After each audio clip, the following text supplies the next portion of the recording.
축복이 함께할 줄 믿습니다. 오늘 본문의 말씀 시편 146편 1절부터 10절까지의 말씀을 가지고 나의 도움과 소망 되신 하나님이라는 제목으로 함께 은혜를 나누겠습니다. 좀 오래된 이야기입니다.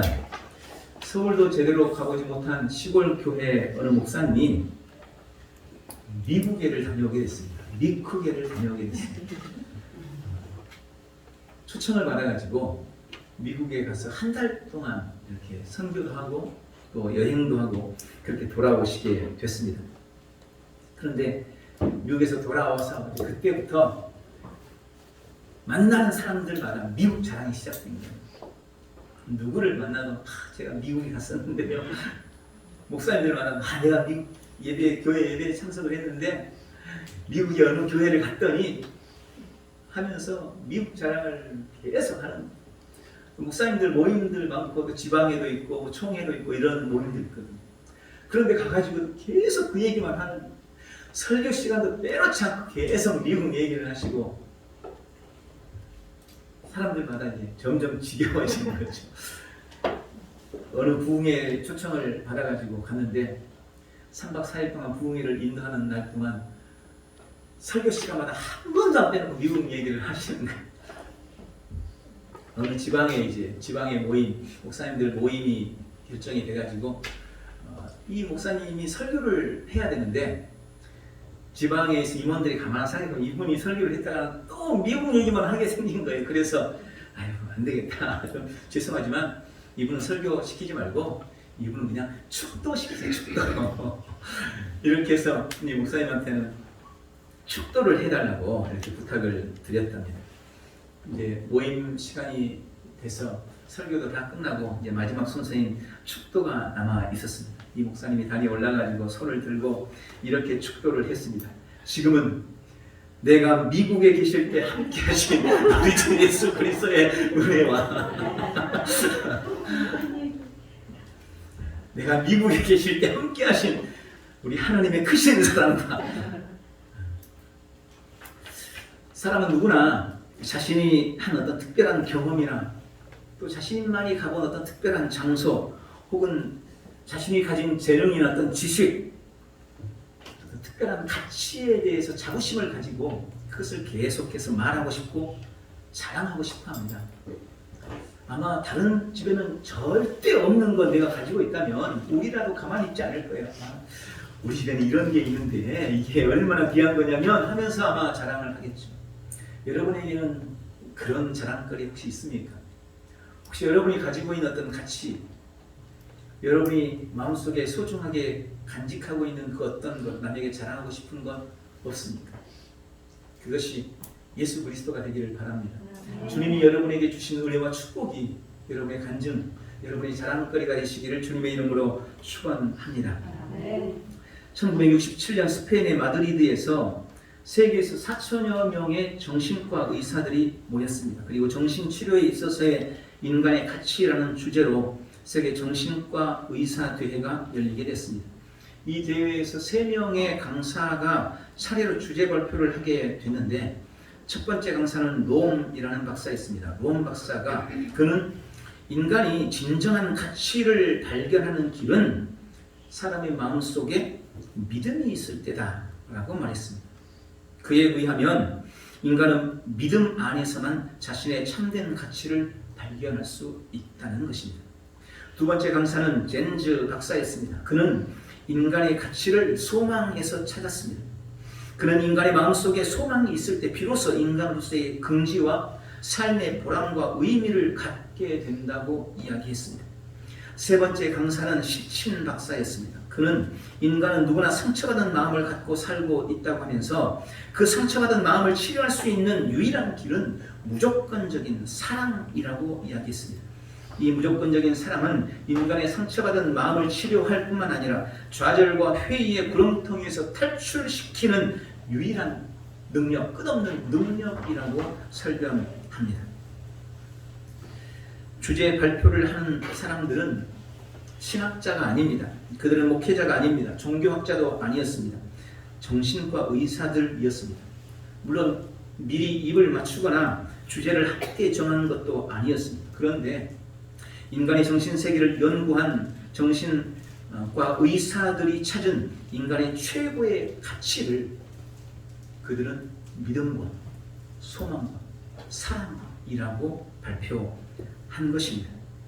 그리고 주님은 이미 2000년 전에 인생에게 반드시 있어야 할 세 가지가 바로 믿음과 소망과 사랑이라고 말씀하셨습니다. 예전에 뉴스에서 앞으로 인공지능 컴퓨터가 인간의 일을 대신하게 될 텐데 가장 먼저 그렇게 될 나라가 대한민국이라고 전망했다는 그런 기사를 봤습니다. 그리고 실제로 지금 그렇게 점점 되어가고 있죠. 이게 정말 좋은 건지 나쁜 건지는 잘 모르겠지만 어쨌든 우리나라가 IT 강국임에는 틀림이 없습니다.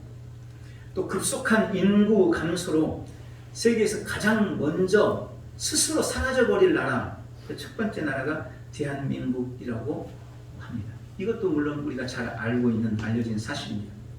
겉으로는 그렇게 말하고 있지는 않지만 우리는 지금 너무나도 암담하고 어려운 시대를 살아가고 있습니다. 여러 분야에서 우리나라의 전망이 결코 밝지가 않습니다. 출산율은 세계 최저입니다. 출산율의 감소, 노인 인구는 급증하고 있습니다. 경제활동 인구가 계속해서 감소해가고 있습니다. 청년 실업률은 증가하고 있고 폭주하는 부동산 경기, 또 세대별 갈등, 특별히 상식을 넘어서는 극우와 극좌 간의 이념적 갈등은 점점 극에 달해가고 있습니다. 코로나의 위험과 위협도 멈출 기미가 안 보이고 이런 상황에서 한국 교회도 어느 때보다 암울한 시대를 지금 보내고 있습니다. 코로나와 정치적 탄압으로 무너져버린 예배가 과연 얼마나 회복될 수 있을지 그 전망이 절대 밝지 않은 거예요. 너무나 지금 부정적인 그런 현실을 우리가 살아가고 있습니다. 저같이 부족한 종도 나라와 한국 교회를 위해서 기도할 때마다, 성도들 위해서 기도할 때마다 무거운 중압감과 위기의식이 느껴지고 있습니다. 우리는 지금 그런 시대를 살아가고 있습니다. 그러나 늘 그렇듯이 미래는 오늘 우리가 한 선택에 달려 있습니다. 오늘 우리가 어떤 선택을 하느냐에 따라서 비록 지금 암울해 보이는 미래를 할지라도 밝아질 수 있을 것입니다. 또 오늘 우리가 어떤 선택을 하느냐에 따라서 점점 더 절망의 늪으로 빠져들어가기도 할 것입니다. 펄벅이라는 사람은 희망이 있는 한 인간은 계속 승리를 거두고 계속 전진하게 될 것이다. 하나님이 모든 사람의 이마에 기록한 말은 희망이라는 말이며 희망을 가진 사람들에겐 계속해서 힘과 용기가 일어난다라는 이야기를 했습니다. 성도에게 있어서 하나님은 끝없는 희망의 원천이십니다. 그분은 우리에게 늘 희망을 말씀하시고 우리가 희망 속에서 살기를 원하고 계십니다. 오늘 시편 146편 말씀을 통해 하나님이 우리에게 찾아온 갖가지 위기 앞에서, 우리의 삶에 찾아온 갖가지 위기 앞에서 하나님이 우리에게 무엇을 약속하고 계시고 우리가 어떻게 살아가야 할지, 오늘 우리가 어떤 선택을 해야 할지 귀한 약속을 붙드는 복되고 귀한 시간 되시기를 바랍니다. 오늘 본문 시편 146편을 통해서 하나님이 우리에게 주시는 약속은 하나님만이 우리의 도움과 소망이 되신다는 것입니다. 하나님만이 우리의 도움과 소망이시라고 오늘 주님이 약속하고 계십니다. 시편 146편은 이스라엘 백성들이 바벨론 포로에서 돌아온 직후 쓰여진 찬양시로 알려져 있습니다.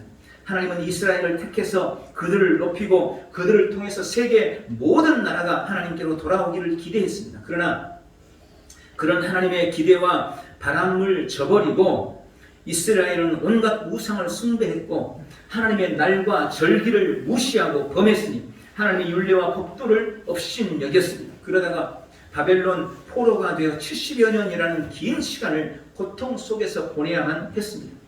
긴 고통과 아픔의 시간이 지나고 이제 다시 하나님의 은혜로 자유케 된 그들은 바로 이 찬송을 통해서 자신들의 지난 어리석음을 회개하고 이제 오직 하나님만 의지하겠노라. 오직 하나님만 소망 삼겠노라고 결단하고 있는 것입니다.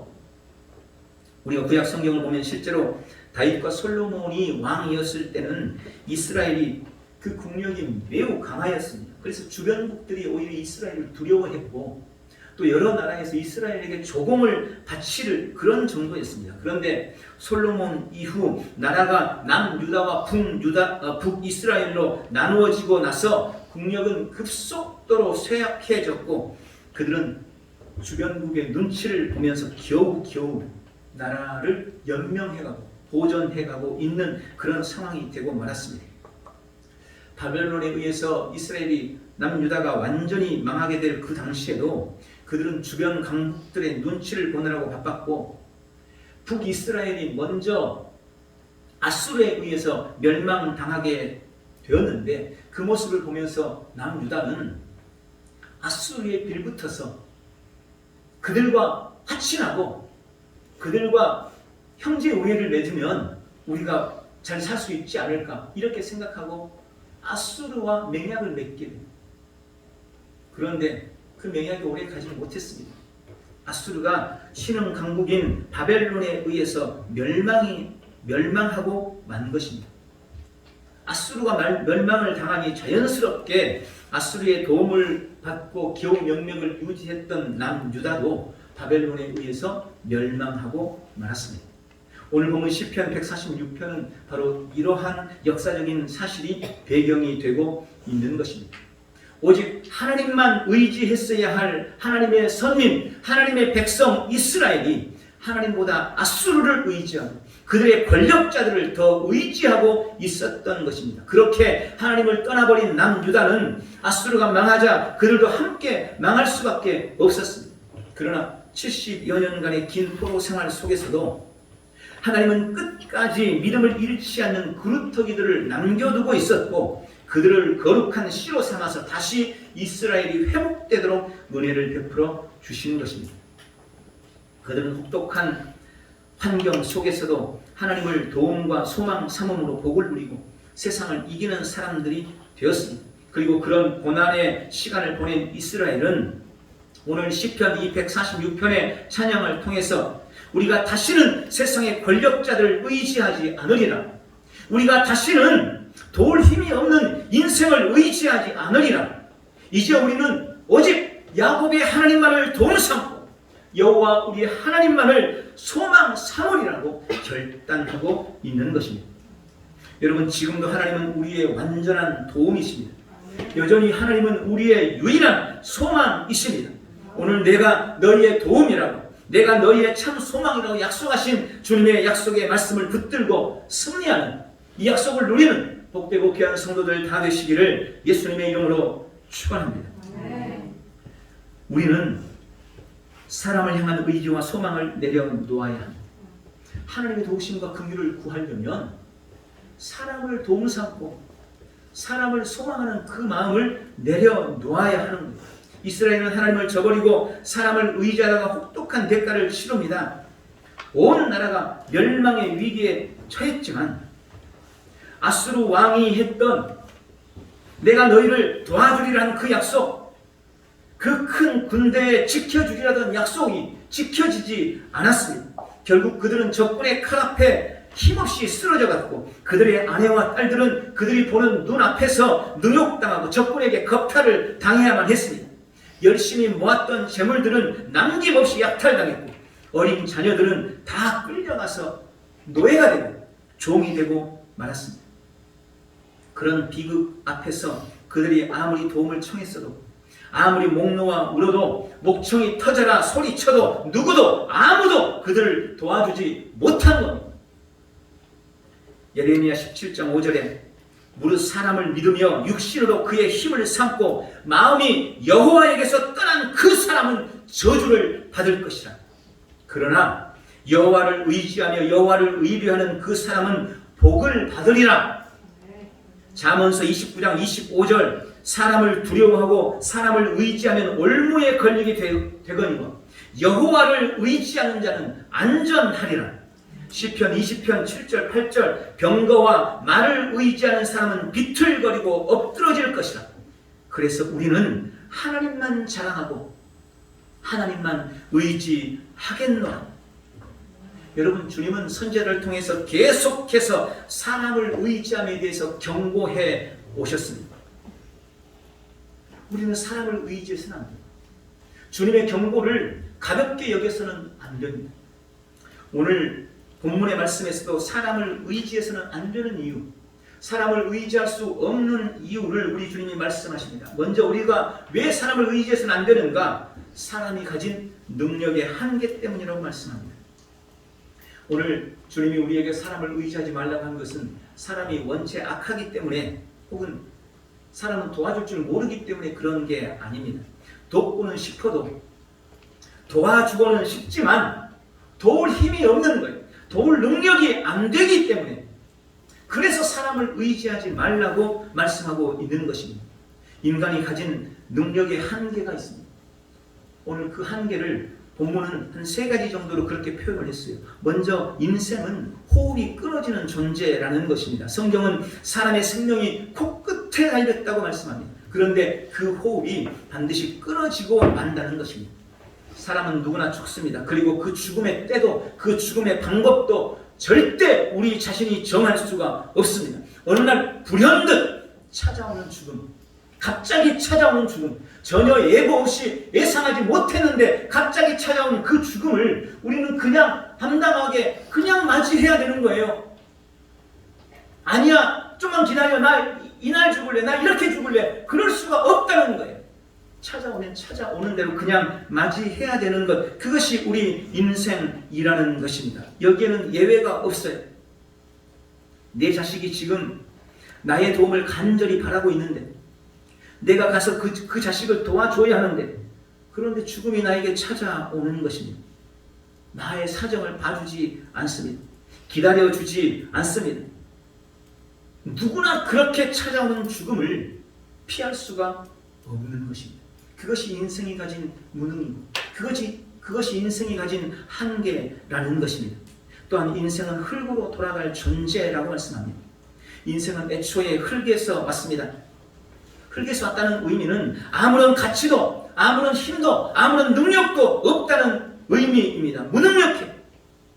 그리고 결국 흙으로 돌아갑니다. 원어에서 이 의미를 살펴보면 인생은 흙으로 돌아간다, 이 말은 무덤으로 돌아가는 존재라는 그런 의미입니다. 허무하고 무기력한 존재라는 의미인 것입니다. 또한 인생은 그 생각이 다 소멸되고 마는 존재입니다. 사람의 생각과 계획, 예전 성경에는 도모라고 되어 있습니다. 아무리 좋은 방법과 아무리 좋은 이론과 정책을 세워도 그것이 물거품처럼 아무것도 아닌 것처럼 다 소멸되고 만다고, 그것이 인생이라고 말씀하는 것입니다. 사람이 마음으로 계획을 세워도 일의 성취는 철저히 하나님께 있음을 기억하시기 바랍니다. 내 인생을 내 마음대로 할 수 없는 것, 내 몸을 내 마음대로 할 수 없는 것, 내 생각을 내 생각대로 할 수 없는 것, 그것이 우리 인생이 가진 한계요, 우리 인간의 무능인 것입니다. 인생이 그렇게 무능력하기 때문에 누구라도 의지할 만한 존재가 아니라는 것, 그것이 오늘 성경의 우리 인생에 대한 평가인 것입니다. 그래서 사람을 도움 삼을 수 없는 거예요. 두 번째로, 사람을 왜 의지해서는 안 되는가? 사람을 의지하면 하나님을 향한 믿음에서 멀어지게 되기 때문에 그렇습니다. 여러분, 하나님을 의지하면서 사람을 의지할 수 없습니다. 사람을 의지하면서 하나님을 의지할 수 없습니다. 어느 한쪽을 의지하면 다른 한쪽은 소홀히 할 수밖에 없는 것입니다.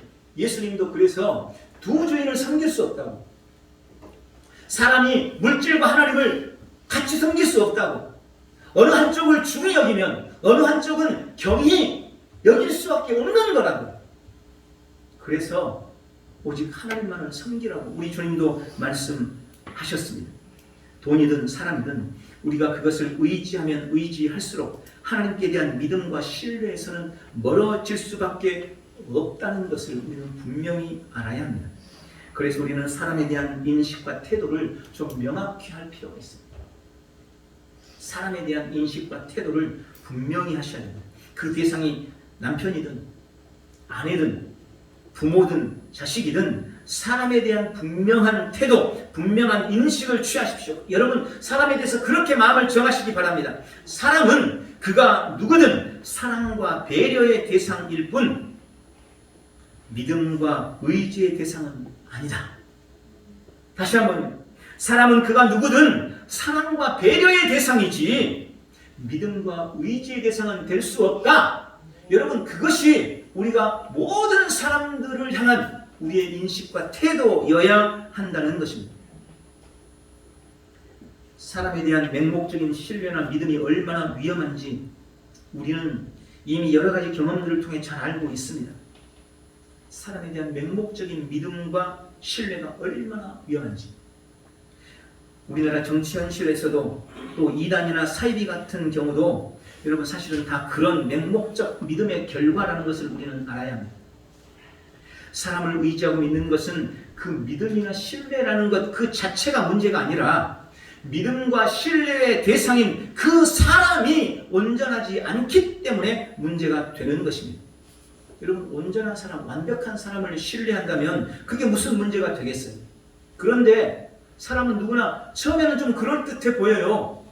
좀 온전해 보여요. 좀 괜찮아 보여요. 그래서 그에게 신뢰와 믿음을 줬는데 가면서 변질이 되는 거예요. 점점 어그러지는 거예요. 더러워지는 거예요. 죄인인 본성이 드러나는 것입니다. 잘못하고 있어요. 그런데 여전히 많은 사람들이 그 사람에 대해서 맹목적인 믿음을 보내는 거예요. 그 사람은 무슨 일을 하든 다 오라. 그 사람이 하는 말은 다 맞아. 나는 그 사람이 팥으로 매주를 쓴다 해도 그 사람 말은 믿을 거야. 여러분, 이런 맹목적인 믿음이 얼마나 위험천만한지 우리는 분명히 알아야 합니다. 그러므로 사람의 불완전함, 사람의 연약함을 우리는 인정하고 사람을 향한 의지와 사람을 향한 소망을 반드시 내려놓아야 하는 것입니다. 저를 포함해서 이 땅에 그 누구도 믿음과 소망의 대상, 의지할 대상이 될 수 없음을 기억하고 헛된 희망을 주는 도울 힘이 없는 인생을 의지하지 말고 오직 하늘만을 의지하시길, 귀인들도 의지하지 말고 인생도 의지하지 마시기를 예수님의 이름으로 축원합니다. 마지막으로 오직 우리는 하나님만 우리의 도움과 소망 삼아야 합니다. 오늘 본문 5절에 야곱이 하나님을 자기의 도움으로 삼으며 여호와 자기 하나님에게 자기의 소망을 두는 자는 복이 있도다. 여러분, 하나님을 도움 삼고 하나님께만 소망을 두라고 말씀하시는 것입니다. 그리고 계속해서 6절과 10절까지의 말씀에서 우리가 하나님을 도움 삼아야 하는 이유, 하나님만이 우리의 유일한 소망이신 이유를 아주 구체적으로 말씀하고 있습니다. 먼저 6절에 왜 하나님만이 나의 도움과 소망이 되실까요? 하나님이 하늘과 땅을 지으신 분이시기 때문에 그렇습니다. 하나님께서 바다와 그 속에 있는 모든 것들을 다 지으셨기 때문입니다. 그리고 그 하나님께서 영원히 진실하시기 때문에 그런 것입니다. 7절에 왜 하나님이 우리의 도움과 소망이 되십니까? 하나님께서 모든 억눌린 자들을 위해 정의로 심판하시는 분이시기 때문입니다. 모든 억울한 자들의 억울함을 풀어주시는 분이시기 때문에 그렇습니다. 하나님께서 모든 줄인 자들에게 먹을 것을 주시고 좋은 것으로 우리의 모든 필요를 채워주시는 분이시기 때문에 여호와 하나님께서 모든 갇힌 자들에게 자유를 주시고 우리를 묶고 있는 저주를 풀어 헤치는 그런 분이시기 때문에 우리가 주님을 우리의 도움과 소망 삼아야 하는 것입니다. 8절에 왜 하나님만을 도움 삼고 소망 삼아야 합니까? 여호와 하나님께서 눈먼 자들의 눈을 뜨게 하시기 때문입니다. 우리의 영의 눈을 열어 천국을 보게 하시기 때문입니다. 여호와 하나님께서 비굴한 자들, 모든 궁지에 몰린 자들에게 참 소망을 주시기 때문입니다. 여호와 하나님께서 공경에 처한 자들에게 길을 여시고 믿음으로 의롭게 된 자들을 사랑하시기 때문에 그렇다고 말씀하십니다. 9절에 왜 우리가 여호와 하나님만 우리의 도움과 소망 삼아야 합니까? 여호와 하나님이 이 땅에서 나그네로 사는 우리를 보호하시고 고아와 과부 같은 우리를 붙드시고 복을 주시는 분이시기 때문입니다. 여호와 하나님께서 악인에게 보응하시고 죄인의 길을 굽게 하시며 정의와 공의를 세우시는 분이시기 때문입니다. 10절에 왜 우리가 하나님만 우리의 도움과 소망 삼아야 합니까? 전능하신 하나님이 우리를 영원히 다스리시고 우리를 대대로 통치하시고 우리를 이끄시는 분이시기 때문인 것입니다. 오늘 우리가 왜 주님만 우리의 도움이시라고, 왜 예수님만 나의 소망이라고 고백해야 할까요? 그분이 나를 지옥에서 건져 구원하셨기 때문입니다. 그분이 나를 질병에서 치료하시기 때문입니다. 그분이 가난한 나를 부욕케 하시는 분이시기 때문입니다. 내 삶에 은혜를 주시고 평강으로 이끄시는 분이시기 때문에 주님이 나보다 나를 더 잘 아시고 나를 사랑하시기 때문입니다. 나를 생명의 길로, 의의 길로 인도하시고 모든 것을 합력하여 선을 이루시는 분이시기 때문에, 그분이 나의 주님이시기 때문에 우리는 그분을 나의 도움 삼고 나의 소망 삼아야 하는 것입니다. 할렐루야. 바로 그 여호와 하나님, 바로 나의 주 예수님이 오늘 나의 도움이 되시고 우리의 영원한 참 소망이 되신다고 약속하고 계십니다. 오늘 이 약속을 우리의 범사에 날마다 누려가시기를 예수님의 이름으로 축원합니다. 말씀을 냈습니다. 오늘 주님은 여호와 하나님이 우리의 도움이시고 우리의 소망이시라고 약속하십니다. 그러므로 사람을 향한, 물질을 향한 우리의 모든 의지와 모든 소망을 다 내려놓고 인생의 연약함을 인정하고 오직 여호와 하나님만을 도움 삼으리라, 오직 예수님만 소망 삼으리라 결단하는 복되고 귀한 성도들 다 되시기를 예수님의 이름으로 축원합니다. 기도하겠습니다. 전능하신 주님, 인생을 의지하면 저주가 임할 것이라고 하신 주님의 약속의 말씀 우리가 기억하고 인생을 도움 삼던 우리의 모든 어리석음과 모든 연약함을 주 앞에 내려놓고 이제 전능하신 우리 주님만, 우리 하나님만, 우리 주 예수 그리스도만 도움 삼고 소망 삼으리라 결단하고 결심합니다. 오늘 우리의 결단과 결심에 성령 하나님 이를 쳐 주옵시고 오늘 말씀해 주는 은혜를 우리의 전 삶의 눈이며 주님만 내 평생의 도움과 영원한 소망 되셔서 승리하는 복된 인생 되도록 도와 주시옵소서. 예수님의 이름으로 기도하옵나이다. 아멘.